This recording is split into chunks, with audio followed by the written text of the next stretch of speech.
Halo guys, Assalamualaikum warahmatullahi wabarakatuh. Kembali lagi bersama saya Bobby Herian. Dan kita kembali bahas pengalaman hidup ya. Dan saya lagi sakit, jadi ada beberapa hal yang bisa saya bagikan di sini ya. Sekarang kita bicara mengenai bagaimana cara saya ya, dari pengalaman saya menyembuhkan atau ibaratnya ya mengurangi dampak atau penyembuhan dari sakit luka infeksi. Ini penting saya bagikan guys, karena ini saya mengalami kesalahan fatal di sini, dan itu membuat penyakit saya itu lama sembuhnya. Dan itu saya belajar dari pengalaman saya, dan saya melihat beberapa video. Ya nanti saya akan sampaikan di sini. Ini saya mau bahas itu guys. Jadi ini penting bagaimana kita menangani luka yang infeksi. Jadi kita tidak salah tangan menanganinya sehingga nanti berakibat fatal. Bisa kata-katanya nanti kena amputasi, ya kan? Kalau yang paling fatal kali, kalau dia sudah nggak bisa lagi diselamatkan, infeksi sudah menyebar dan sudah parah, itu mau nggak mau harus sebelum dibedah ya. Kalau sempat masih bisa dibedah, alhamdulillah. Bedah lokal namanya. Kalau nggak bisa terpaksa diamputasi, ada sepotong. Itu kan sangat fatal. Itu saya takut menjadi pada Anda juga. Nah, karena saya sudah bukan mengalami amputasi ya, mengalami fase di mana saya salah menangani infeksi pada luka saya di kaki. Nah, ini saya mau bagikan tips saya gitu kan, tips supaya cepat sembuh. Nah, tentu kesembuhan datang dari Allah SWT. Kita manusia hanya bisa berikhtiar. Nah, begini cerita guys. Saya sedikit cerita breakdown. Waktu itu kan saya udah bercerita sih di video saya sebelumnya, tapi mau saya sedikit ulangi lagi. Saya saya kan mencoba untuk peruntungan di kebun sawit. Bekerja sebagai pemotong pelepah gitu. Pengalaman saya nggak punya, dan saya memang betul-betul pemula dan nggak ngerti apa-apa. Saya nekat terjun, fight gitu kan, dan sialnya ya, atau kurang beruntungnya saya mengalami cedera di tangan. Saya pernah buat videonya itu kan, yang tangannya langsung ditangani guys di klinik. Jadi langsung tangani, dibersihkan dengan alkohol sehingga alhamdulillah nggak sempat infeksi. Nah di kaki nih guys, yang di kakinya yang setelah ini kan, setelah tangan kan kena kaki. Kira-kira 2 hari kemudian atau 3 hari kemudian itu kena kaki. Nah di kaki ini saya nggak remeh gitu, karena memang lukanya itu nggak sebarah tangan. Kalau tangan itu kan kejadiannya memang ketusuk duri. Duri itu nancep dalam. Ada sekitar belasan lubang yang saya cabut salah satu dalam, dan memang perih minta ampun.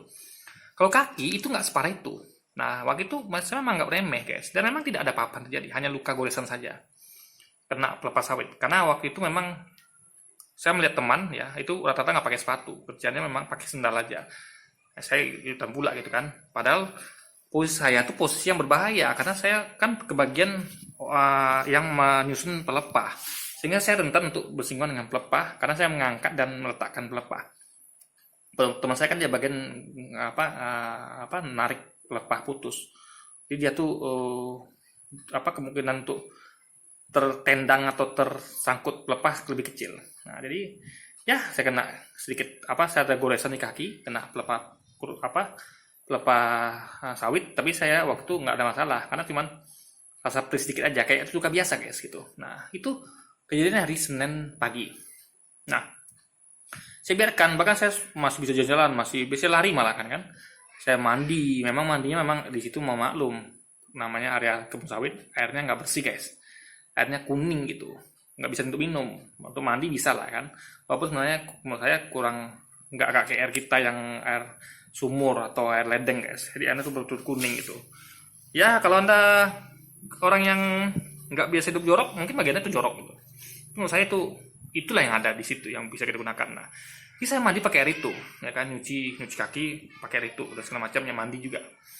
Itu saya biarkan selama sampai waktu itu saya kan pulang. Saya melihat di situ, saya nilai tidak bakal berhasil, karena saya udah banyak juga yang sebelum saya itu udah menyerah, dan saya orang yang terakhir mungkin menyerah gitu. Saya ada gelombang terakhir yang menyerah gitu. Jadi saya pulang itu di hari Rabu sore guys. Jadi kejadian itu hari Senin pagi saya kena itu kan. Itu masih nggak apa-apa. Bahkan saya masih bisa pulang dari lokasi kebun ke kota, itu jaraknya 3,5 jam perjalanan. Naik motor ya, masih aman saja gitu, nggak ada jadi apa-apa. Nah, nyampe di rumah saya Rabu malam, Kamis paginya guys, ya itu bengkak, mulai pembengkakan. Gitu. Saya terkejut loh, ini kenapa bengkak sekarang gitu? kemarin nggak apa-apa gitu kan, tiba-tiba rasa sakit banget gitu kan. Lanjut saya biarkan sampai hari Jumat. Nah, Jumat papa saya datang gitu kan. Nah, dia heran, dia, "Oh, ini kok bengkak?" Saya bilang, "Biar aja lah nanti sembuh sendiri gitu kan." "Enggak, kita harus klinik," kata dia. Lalu diajaklah saya ke klinik. Nah, di klinik itu ditangani oleh, seperti mungkin dokternya nih Bu apa ya? Memang apa? Saya nggak nyalakan dokternya, tapi mungkin saya juga salah sih sebenarnya. Karena gini, dia kan ngasih pertolongan pertama dengan cara dibersihkan dia. Saya tahu itu dibersihkan, ya, dibersihkan dia, lalu dikasihnya alkohol, ya, kasih alkohol, kompres alkohol gitu, dibersihkannya pokoknya kayak alkohol gitu kan. Padahal itu menurut saya udah terlambat sebenarnya. Karena kalau sekarang saya pikir itu terlambat, karena tentu itu infeksi sudah menyebar. Tapi ya nama dokter kita percaya aja. Lalu dikasih obat minum 3 macam, 3 kali sehari gitu kan. Nah, kasih untuk 3 hari. Jadi kalau tidak ada perkembangan, kata dia balik lagi nanti. Nah, di rumah itu papa saya memberikan Rivanol, ya, sama kapas untuk kompres. Dia minum obat itu, ya kan, 3 kali sehari dan kasih Rivanol. Nah, sering jalan waktu, udah 3 minggu setelah itu guys, ya, 3 minggu itu nggak berkurang, malah makin parah gitu. Kok bengkaknya nih kok? Dia kan kalau dia gini, kalau kita minum obat itu, ya, kan kita nih sebenarnya nggak minum obat juga ada sel darah putih yang kalau ada kuman infeksi masuk luka tuh kan, dia akan bertempur untuk melawan infeksi yang ada, dan itu ada namanya, ketika pertemuan terjadi itu ada namanya peradangan. Dia meradang karena ada perlawanan dari sel darah putih kita, dan itu bisa kita banyakkan dengan mengkonsumsi kayak minyak ikan, bawa bayam hijau yang saya kacang-kacangan yang saya baca gitu kan, yang untuk memperkuat dan memperbanyak sel darah putih untuk melawan infeksi masuk. Jadi dia akan bertempur. Nah, obat ini untuk membantu supaya sel darah putihnya lebih kuat gitu, ya kan, dan juga mengurangi nyeri ketika itu terjadi. Karena memang rasanya nyeri sekali guys ketika itu terjadi. Ketika bertempurnya sel darah putih dengan kuman infeksi itu nyeri, Anda akan merasakan seperti digores pisau guys, ngilu gitu, nyeri. Nah, jadi dia akan keluar berupa nanah di luka yang sobek tadi. Yang luka goresan itu akan keluar nanah. Bisa nanahnya tuh nanah murni, tapi jarang guys. Lebih sering nanah itu campur dengan darah. Jadi warna itu agak warna pink gitu. Keluar deras. Apalagi kalau Anda ke belakang, seperti saya butuh ke toilet atau jalan, atau saya misalnya tengkak-tengkak jalan gitu kan, itu langsung keluar deras itu guys. Kalau nanti sampai ke lantai karena atau tampung gitu kan. Nah, itu sebenarnya bagus guys. Itu bagus. Berarti infeksinya itu terdorong keluar. Karena infeksi itu ya, darah kotor tuh nggak boleh di dalam. Karena sakit ya. Itu yang bikin sakit itu. Dia ketika sudah dikalahkan dari sel darah putih, itu wajib dikeluarkan darah kotornya tuh. Makanya ketika Anda lihat kejadian darah itu keluar netes dari luka, itu bagus sekali. Ya. Itu bagus sekali. Bahkan kalau bisa Anda bantu dengan tangan. Kalau bisa. Ya kan? Biar dia terdorong keluar. Nah, kenapa begitu? Karena waktu itu saya biarkan guys. Saya biarkan dia keluar sendiri. Gitu kan? Saya biarkan dia keluar sendiri. Saya hanya, yang konyolnya, saya melakukan kompres dan saya tutup pakai kapas dan Rivanol. Dengan harapan itu akan selalu steril. Padahal yang cari bukan sterilnya guys. Tapi gimana supaya hasil dari perjuangan sel darah putih itu bisa dikeluarkan. Karena infeksi itu kan harus keluar. Dikeluarkan dengan cara dimatikan dulu gitu. Jadi sehingga dia tuh keluar gitu kan. Jadi nggak numpuk di dalam. Nah, di hari minggu ketiga itu saya sempat melakukan hal yang fatal sekali guys. Saya tutup pakai kapas tanpa Rivanol ya, malah ya. Itu luar biasa. Ketika sibuk itu saya merasakan 2 hari itu sakit banget sekali guys. Sakit sampai hampir mau pingsan. Bukan mau pingsan ya, takutnya demam, karena memang rasanya luar biasa. Dua malam itu rasanya luar biasa gitu. Saya nggak bisa tidur sama sekali karena sakit minta ampun kan. Itu kenapa? Saya pesari rupanya karena sumbat. Darah itu nggak keluar. Jadi darah itu keluarnya sakit, apalagi kalau disumbat gitu kan. Jadi darah yang kotor itu nggak boleh disumbat. Jadi saya cek di hari keduanya setelah 3 minggu itu, lukanya hilang guys, ketutup gitu. Jadi malah bengkaknya makin nambah. Jadi kayak seakan-akan kayak dia tuh mau keluar dari dari bengkakan itu, tapi nggak bisa, sumbat. Jadi sakit minta ampun. Akhirnya waktu di rumah nggak ada orang kan, saya berusaha, ini bagaimana ya Allah gitu kan. Saya semalam nangis kan. Saya minta pada Allah, ya Allah, tolong hambamu ini ya, selama ini hambamu mungkin terlalu malu, terlalu risih untuk minta padamu, kali ini meminta Allah sembuhkan hamba gitu, ya kan? Sembuhkan hamba amalnya Allah, kan? Nah, berkat pertolongan Allah, saya inisiatif karena saya memang sakit luar biasa, guys. Saya nggak tahan lagi, saya ke belakang. Di rumah sendirian nggak ada orang, saya ke belakang, lalu saya ambil air panas, ya, air panas.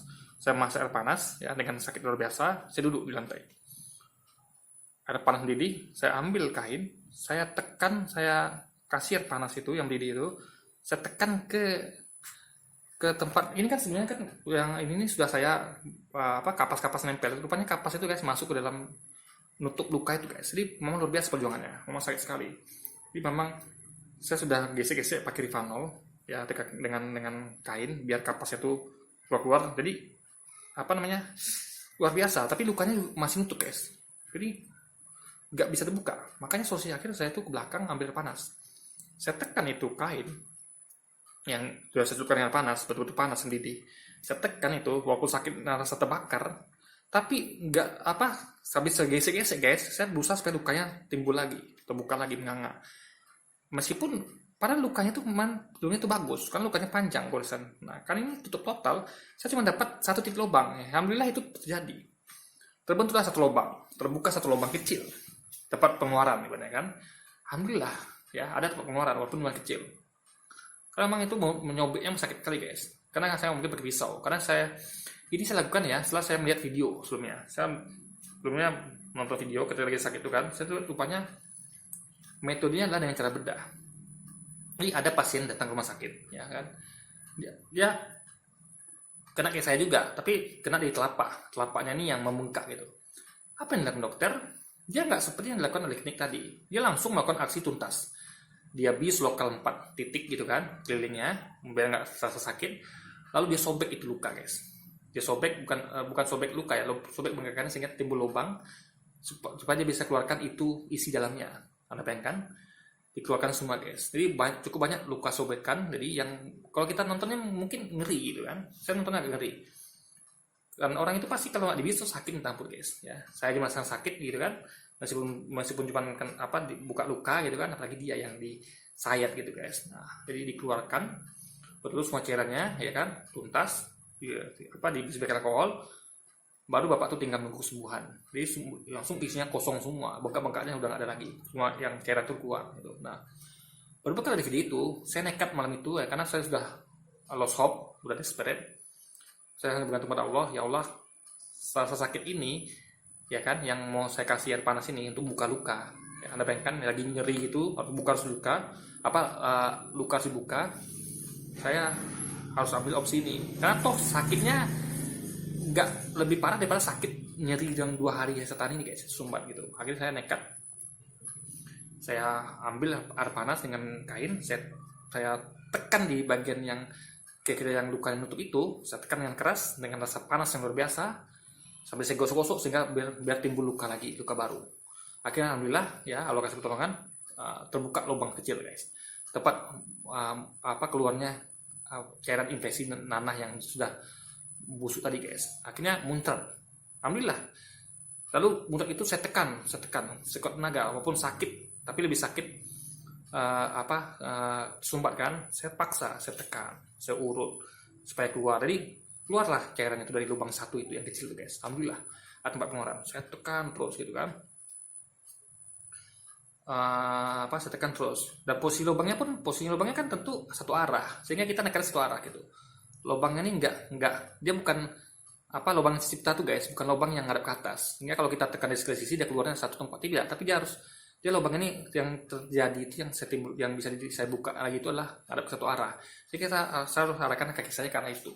Terus saya tekan pelan-pelan sehingga keluar cairannya. Alhamdulillah malam itu keluar banyak cairan gitu kan. Saya sampai saya nggak sanggup lagi ya, saya istirahat di sana. Kebetulan waktu itu bapak saya tiba, akhirnya saya dibantu ke depan dan saya istirahat. Itu udah mulai agak kempes, tapi saya tahu ini masih bengkak gitu kan. Meskipun udah banyak keluar cairan. Lalu saya ulangi lagi, guys. Ketika saya sudah, kan obat minum terus, karena waktu itu nggak ada klinik lagi habis itu, cuma sekali itu aja klinik. Jadi sebenarnya yang berguna itu kita tahu triknya. Jadi klinik itu, ya kalau Anda tahu triknya, Anda sebenarnya nggak perlu klinik, guys. Apalagi kalau Anda ngerti ya, obat-obat yang dijual klinik itu ya, itu ada obat generiknya. Jadi saya tuh ketika mau beli obat di apotek, kita kan tentu punya keterbatasan finansial gitu. Dan kita harus cerdas menyikapi. Nggak sedikit kita harus dokter, kita harus pandai-pandai. Oke lah, mungkin awalnya Anda ke dokter. Lebihnya Anda kan tidak mesti, Anda harus menggunakan akal gitu. Paling karena urusannya survive gitu. Karena kalau kita sedikit-sedikit dokter, karena kita bukan orang yang cukup berada, itu kan merepotkan. Makanya saya cukup ke apotek dan cari obatnya yang persis sama seperti ini guys. Ini bukan obat lagi dari obat dari klinik, tapi ini obat substitusi yang saya beli di apotek. Yang saya cari, yang saya ambil contohnya yang di apotek klinik itu saya bawa apotek, tolong cari obat ini yang generiknya, dapat dengan harga murah gitu. Jadi waktu itu bayar yang itu kan 150.000, nah ini saya dapat paling cuman di bawah 20.000 gitu, ya kan, dengan ya sangat jauh lah perbedaannya, itu penghematan juga. Dan toh yang penting sebenarnya obat ini penting, tapi yang penting itu kan cara yang tadi gitu. Obat ini kan membantu untuk supaya lebih cepat kinerja sel darah putih untuk memerangi penyakit. Jadi 3 hari ini kerja saya adalah ketika saya sudah mulai merasa sakit di bawah, itu kan berarti kan perangan dimulai, perang antara sel darah putih dan infeksi dimulai. Nah, itu berarti saatnya saya bisa mengeluarkan. Jadi saya selalu begitu guys. Setiap mungkin sehari 3 kali itu saya akan ambil air panas, dan kan lukanya itu kan pasti tutup lagi. Ketika Anda sudah keluarkan semuanya, kan itu kan dia nggak semuanya langsung cair guys. Lukanya itu kan dia bertahap. Sel darah putih melawan infeksi itu kan, kalau apalagi kayak kasus saya kan udah cukup lama, itu kan tentu dia bertahap. Jadi kalau awal kena oke, bisa keluar langsung semuanya, tapi ini kan dia bertahap. Jadi karena bertahap, ya dia gumpulan itu semuanya masih keras gitu. Jadi tadi intinya Anda tekan betul ya, keluarkan gelombang itu sampai darah keluar. Berarti ketika darah keluar Anda harus stop. Kenapa? Karena darah itu berarti ada infeksi yang belum mati. Nah, Anda harus nunggu lagi sampai obatnya bekerja dan sel darah putih Anda bisa mengalahkan. Jadi selama yang Anda tekan itu masih nanah, lanjutkan tekan. Tekan dengan sekuat tenaga. Sakitnya tuh nggak sebanding dengan sakit ketika itu di dalam guys. Karena saya merasakan. Lebih baik Anda tekan sekuat tenaga supaya cairan infeksi yang mati itu keluar sehingga tidak mengganggu dalaman Anda gitu kan, dalam susunan saraf Anda. Itu harus dikeluarkan, Anda tekan sekuat tenaga sampai keluar darah merah. Itu tandanya harus Anda berhenti karena infeksinya belum mati. Karena hanya mengeluarkan infeksi yang sudah dikalahkan oleh ini guys. Kalau tidak berarti dia masih di dalam gitu. Dia hanya bisa keluar kalau sudah dikalahkan oleh sel darah putih. Makanya ini sudah saya lakukan selama 4 kali sesi atau 5 kali, 6 kali saya lupa. Intinya bengkaknya berkurang jauh. Tapi tak masih sakit. Kenapa? Karena ada bagian-bagian yang belum tuntas infeksinya. Perlawanan sel darah putih belum tuntas. Itu nanti akan angsur perlahan, dan ini sudah mendingan guys. Meskipun masih agak sakit, tapi kempesnya luar biasa. Karena memang kalau ditampung ya darah yang keluar itu, campuran itu sudah berapa ember gitu. Saking banyaknya gitu kan. Dan itu terus jadi gitu kan. Dan akan berkurang terus gitu tentunya. Semakin banyak cairan yang dikeluarkan akan semakin berkurang dia. Dan tinggal menunggu yang cairan yang belum, infeksi yang belum mati, dan itu akan jadi perlawanan terus sampai semuanya total keluar dari dalam kaki Anda. Situlah Anda akan insya Allah sembuh guys, ya kan. Nah, jadi sekali lagi ya, kalau Anda mendapatkan luka infeksi, ingat lukanya jangan sampai tertutup. Luka itu harus selalu terbuka untuk agar ada infeksi itu bisa keluar nanti. Karena kalau tertutup, infeksinya nggak keluar, bahkan bakal makin parah. Yang perlu keluar itu kan infeksi yang telah dikalahkan oleh sel darah putih. Jadi sekali lagi, jangan pakai kapas, jangan pakai Rivanol. Anda cukup punya senjata air hangat. Jadi ada lap luka itu pakai air hangat, meskipun sakit, tapi itu resikonya. Karena air hangat itu kan bunuh kuman, ya kan? Air hangat, pokoknya air hangat aja deh, nggak usah pakai Rivanol, kapas kan. Karena kapas juga ada yang dikulas jelek, sehingga dia akan bukannya malah membersihkan, malah nempel ke luka sehingga akan menutup luka. Jadi ini adalah air panas saja cukup ya, kasih air panas, air hangat lah ya, air hangat, bersihkan, jaga supaya lukanya tetap menganga ya, jaga lukanya tetap menganga, jangan sampai lukanya ketutup. Itu yang perlu Anda lakukan. Lalu minum obat ya, yang 3 macam tadi. Nah, habis itu ya banyak-banyak lah minum makanan yang bisa menghasilkan darah putih seperti bayam, kacang-kacangan, lalu apa lagi ya? Ya, minyak ikan dan sebagainya macamnya. Dan Anda rajin minum obat, ya, makan yang teratur, dan setiap darah itu keluar, ya, atau kapan saja ada momen ya, Anda kuat rasanya, mental Anda kuat, Anda tekan, Anda bantu supaya darah nanahnya keluar, sampai keluar darah baru Anda berhenti. Karena kalau keluar darah, berarti Anda harus menunggu sampai infeksinya kalah lagi.